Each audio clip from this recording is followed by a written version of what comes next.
Assalamualaikum warahmatullahi wabarakatuh. Salam sejahtera untuk kita semua. Selamat datang di SDN Negeri 1 Duman. SDN 1 Duman merupakan salah satu sekolah tertua di Kecamatan Lingsar yang awal berdirinya sebagai sekolah rakyat pada tahun 1928 pada masa penjajahan Belanda. Sekolah Dasar Negeri 1 Duman terletak di Desa Duman, Kecamatan Lingsar, Kabupaten Lombok Barat, yang saat ini dipimpin oleh Bapak Sadri SPD selaku kepala sekolah dengan 10 orang guru dan 1 tenaga kependidikan serta seorang penjaga sekolah. Penggunaan IT dalam menunjang kegiatan pembelajaran dan pelaporan kegiatan serta data-data sudah dilaksanakan di SDN 1 Duman secara intensif mulai tahun 2006, ditandai dengan banyaknya pelaporan kegiatan melalui aplikasi yang dibuat oleh pemerintah pusat maupun daerah. Pada kesempatan kali ini kita akan membahas tentang penerapan IT di Sekolah Dasar Negeri 1 Duman, khusus pada pelaporan kinerja guru melalui aplikasi e-kinerja. Aplikasi e-kinerja adalah suatu sistem yang digunakan untuk melakukan proses pencatatan kinerja pegawai negeri sipil dalam rangka mendukung program pemerintah untuk mewujudkan good governance dalam penyelenggaraan tugas-tugas pemerintah. Adapun tujuan dari pembuatan sistem aplikasi elektronik kinerja atau e-kinerja pemerintah adalah untuk mempermudah pengelolaan kinerja ASN pada instansi atau satuan kinerja, dan juga mempermudah melakukan entry data para ASN untuk membuat laporan kinerja para ASN serta pimpinan dan memonitoring perkembangan secara elektronik, dan juga mempermudah melakukan penyusunan sasaran kinerja pegawai atau SKP pada ASN secara elektronik, serta mempermudah melakukan penilaian prestasi kerja para ASN secara elektronik setiap tahunnya. Adapun beberapa spesifikasi dari aplikasi e-kinerja ini, yang pertama operating system. Jadi operating systemnya menggunakan sistem bebas. Artinya untuk operating system pada aplikasi e-kinerja ini boleh menggunakan operating system apa saja seperti Windows, Linux, Unix dan lain-lain. Terus ada juga programming lang. Jadi dia menggunakan sistem PHP, ya, personal homepage atau situs personal. Kemudian ada frameworknya, dia menggunakan CacheGate. Spesifikasi dari aplikasi e-kinerja berikutnya yaitu interface yang menggunakan sistem Smarty, kemudian database-nya menggunakan MySQL, dan web servernya itu menggunakan Apache Web Server, yang mana Apache ini adalah sebuah perangkat lunak web server yang menghubungkan antara server dengan user atau browser. Adapun cara pengoperasian dari aplikasi e-kinerja ini atau operating sistemnya bisa rekan-rekan lihat pada slide berikutnya. Langkah dalam memulai mengisi e-kinerja adalah dengan membuka Google Chrome atau Google Firefox. Pada kolom pencarian kita tulis e-kinerja. Nah, e-kinerja, kita pilih yang lebar. Maka akan tampil tampilan seperti ini. Kita klik e-kinerja. Nanti kita akan diarahkan ke kolom login. Setelah kita masuk ke kolom login, di sini ada tampilan username dan password yang harus kita isi sesuai dengan data-data yang kita miliki. Setelah itu kita login. Nah, setelah kita melakukan login, nanti akan muncul tampilan seperti ini rekan-rekan. Di dashboard akan muncul tampilan seperti ini. Ya. Setelah itu akan tampil pada dashboard grafik, ya, grafik dari hasil pengisian kita selama 1 tahun. Nah, ini karena pengguna masih mengisi bulan Oktober, maka tampilannya sampai bulan Oktober, ya.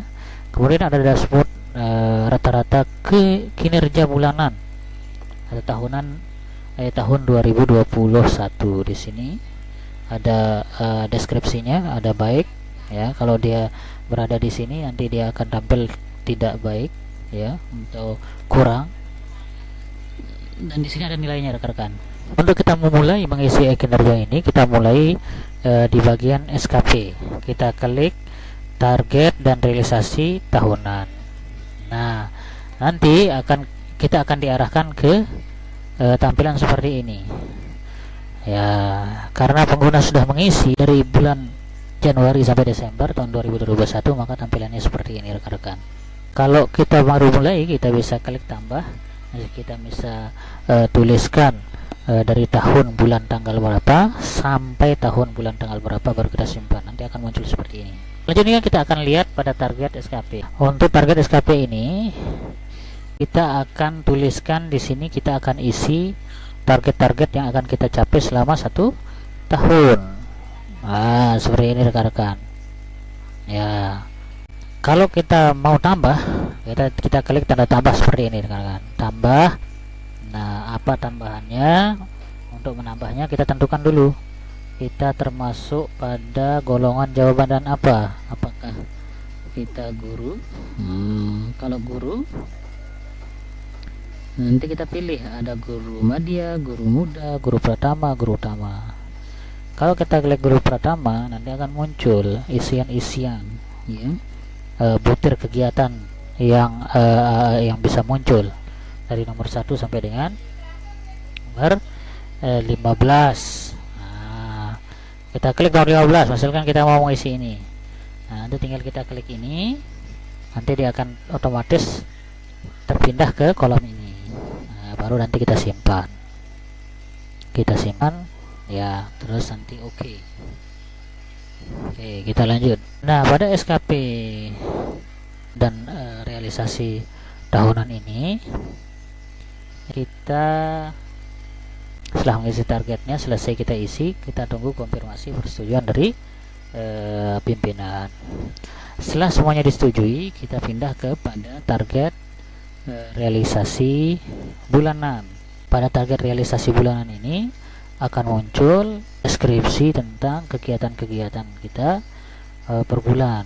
Nah, seperti ini rekan-rekan. Jika belum diisi atau belum dia setujui, maka dia akan merah. Tapi kalau sudah disetujui, dia akan berwarna hijau. Nah, kita lihat sekarang bagaimana cara mengisinya. Kita lihat di bulan September misalkan. Di bulan September, untuk pengisian target bulanan. Nah, seperti ini rekan-rekan. Jadi target bulanan pada bulan September seperti ini. Jadi ada target utama dan ada target turunan, ya, turunan. Nanti lengkap dengan jamnya. Bagaimana cara mengisinya? Tinggal klik tambah. Nah, di sini misalkan kita ambil dari target tahunan tadi itu, misalkan menjadi atau melaksanakan proses pembelajaran. Nah, apakah dia tahapan? Kita klik tahapan. Terus baru nanti apakah dia kegiatan bentuknya? Kita cari kegiatan. Nah, setelah dia kegiatan, target waktunya berapa? Kalau 1 hari, kita klik 1 hari sesuai dengan target yang akan kita capai. Target batas waktu yang akan kita laksanakan. Baru kita klik simpan. Oke, setelah simpan nanti akan seperti ini muncul. Setelah kita ke SKP bulanan ini selesai dan disetujui oleh atasan, kita beralih ke SKP harian. Pada SKP harian ini nanti akan muncul secara per hari gitu ya. Nah, misalkan sekarang kita cari bulan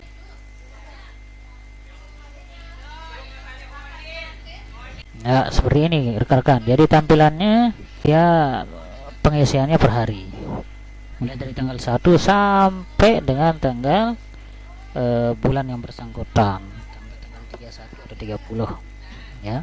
Nah, nanti kalau setelah diisi, dia warnanya akan merah ya, atau oranye, pink gitu. Tapi kalau sudah disetujui, nanti dia akan hijau seperti ini.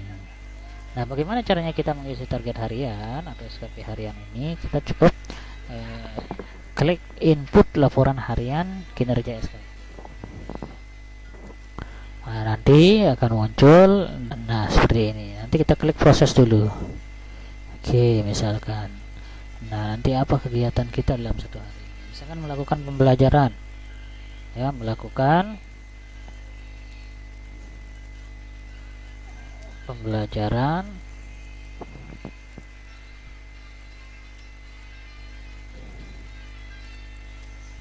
tema 1 sub tema 2 misalkan seperti itu. Tuh, dia ini kegiatan sifatnya, jadi tinggal kita tulis kegiatan. Nah, jamnya, jam masuk kita. Kalau biasanya kita jam 7.30, 07.30 ya. Nah, akan muncul seperti ini, dan pulangnya kalau di hari Senin, Selasa, dan sampai hari Kamis itu pulangnya pukul 2.00. Nah, kalau misalkan nanti kita sudah mengisi SKP tahunan, dia akan muncul secara otomatis di sini, rekan-rekan. Di sini apa yang kita targetkan dalam 1 tahun itu juga akan muncul untuk bulanannya dan pada harian. Itu kita simpan. Oke, kita simpan, nanti akan muncul di seperti ini, rekan-rekan. Jadi jikalau kita sudah mengisi semua kegiatan dari kegiatan harian dan bulanan, nah, nanti otomatis jika sudah disetujui dan dikasih nilai oleh atasan, nanti akan otomatis dia muncul di dashboard. Nah, seperti ini. Nanti kalau dia sudah selesai diisi, dia akan muncul di sini dan nilainya juga akan muncul. Kalau sudah selesai, kita akan log out. Nah, artinya semua proses kegiatan pengisian ini sudah kita lakukan. Tinggal tugas dari kepala sekolah atau atasan kita untuk memberikan approve dan penilaian. Adapun hasil investigasi penerapan aplikasi e-kinerja di SDN 1 Duman, peneliti menemukan beberapa poin, diantaranya guru dan staf SDN 1 Duman merasa sangat terbantu dengan hadirnya aplikasi e-kinerja ini. Berikutnya, beberapa guru yang sudah memasuki masa pensiun atau penurunan tugas masih merasa kesulitan dengan fitur-fitur e-kinerja ini. Pemerintah diharapkan sebagai pengendali server untuk terus melakukan perbaikan-perbaikan terhadap aplikasi e-kinerja ini. Selanjutnya, memperjelas fungsi dan akibat jika para ASN tidak melakukan atau pengisian e-kinerja ini, dikuatkan dengan surat keputusan. Kelebihan dari penerapan aplikasi e-kinerja diantaranya adalah mempermudah melakukan entry data para ASN untuk membuat laporan kinerja pada instansi tertentu, mempermudah melakukan penyusunan sasaran kinerja pegawai atau SKP para ASN secara elektronik, kemudian mempermudah melakukan penilaian prestasi kerja para ASN secara elektronik setiap tahun.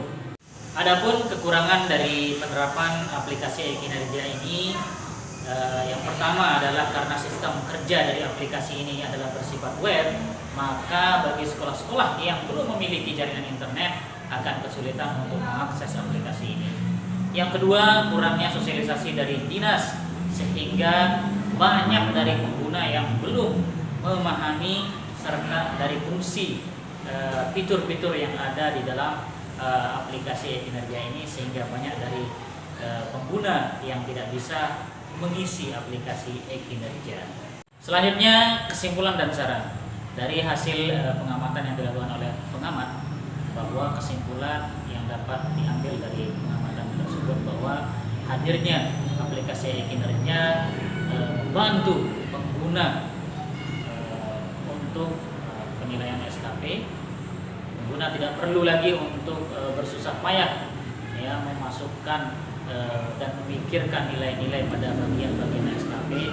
Hanya dengan entry kegiatan-kegiatan tahunan, bulanan, dan harian, dengan otomatis nilai pada SKP itu akan muncul secara otomatis.